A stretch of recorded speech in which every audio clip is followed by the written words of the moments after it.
Slammiversary '06, you win the King of the Mountain match and win the NWA title back. While climbing the ladder, fans start throwing bottles and trash at you.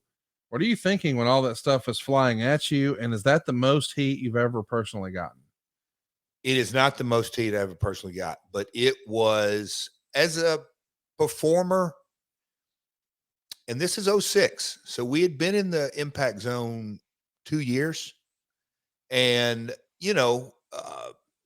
I mean, I don't say from day one, but early in it, people, and I'm saying, not just saying, there was the underbelly of, oh, it's a studio audience. Oh, it just crepe hangers and people that want to find something to complain about.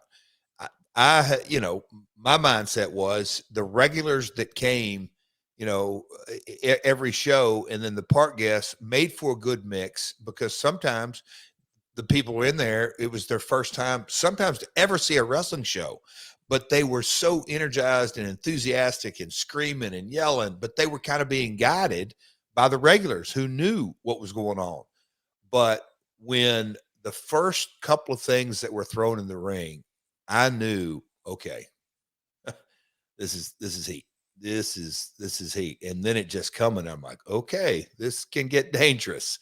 But no, it was that's a fun one to watch back. And Marcus, maybe when we stretch this out on social media, it would be a good little clip, because in the Nitro days, the NWO days, that was kind of crazy. Yes, it's dangerous. I'm not saying I'm encouraging and all this, but the spontaneous heat, NWO, I remember sitting at home watching that. It's something that,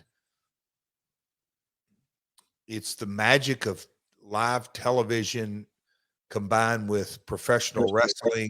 You may see it in a football game in the Philadelphia Eagles games or something like that, but it's raw emotion that just screams through the camera. Yes, in Mexico is probably where I've had the most heat.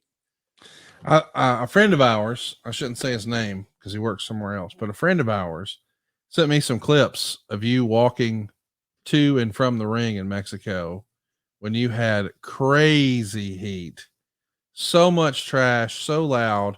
It's amazing. I don't even think you're fluent in Spanish. You're hated in every language. Hate is a universal language that you have mastered. Conrad, during that era, when that Bree Woo music, is that the right way to say it? The Bree Woo. You love that, don't you? No, I love that this has existed for years and you had no idea, and now you just casually drop it in. Oh yeah, that's the Bree Woo. But when my music would hit Mexico, the people, it was it's a boo, but it's like, oh, I mean, just, and then when we walked through the curtain, I say we, me and Karen, it was just like, oh boy, yeah. That's but it can be very dangerous, and have to, Karen's like, what the hell have you got me into out here? And they're throwing stuff and all that. But yes. How long did it take you to get her comfortable being a mega heel? Because that's not something people can just, it's not like you're like in second grade and you're like, one day I want everyone to hate me. Like that's not a thing. You know what I mean? And she is a natural at it. And I'm sure it's because she had a great teacher, but it has to go against like just the way your mind normally works. Is most of us want to be people pleasers. And you're like, okay, stop all that, go the 180 degrees the other direction. And she's just fantastic at it. I mean, she has it down pat, but she can turn it off too. It's not like she's like that in real life. How was that a process for her to get comfortable with that mentally? I'd love for her to answer that question, but I think it goes without saying that she's naturally charismatic and can cut a promo.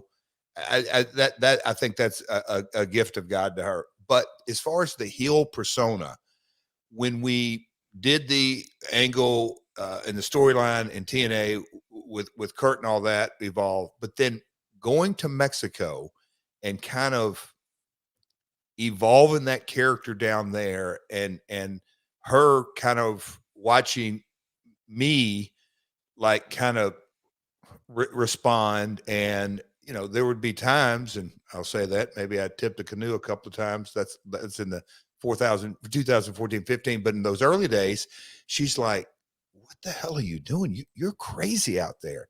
And I said, honey, I'm working. That's by design. Yes. If you believe it, then I know the people are believing it. And then I just think, and I don't want to take credit because she's so gifted and talented, but I think she being right there close to it, even at Ric Flair's last match, Jay Lethal whispers over to her and says, he's lost his mind. What in the hell is he doing? You know, that Jay's my partner. But you know, she knew how to join in. I'll tell you a little pull on the curtain back in Vegas this year at Double or Nothing. There were some folks after Vegas that came up to me and Karen and was like, they had no idea. They're like, we didn't know what to expect of you being a performer. You know, we saw the thing a couple of weeks before with FTR, but all of a sudden the arena is chanting F you, Karen, F you, Karen. And you just kind of played right into it. And Karen looks at the guy, the production, I'll leave him nameless. She's like, you darn right I did. But I think those things get lost in today's translation, but it doesn't get lost with me and Karen. Because it is, I just think the people, it's what we do. When I say we, the professional wrestling, it's people giving care one way or another, make them care. Exchanging emotional energy and bandwidth. Yeah.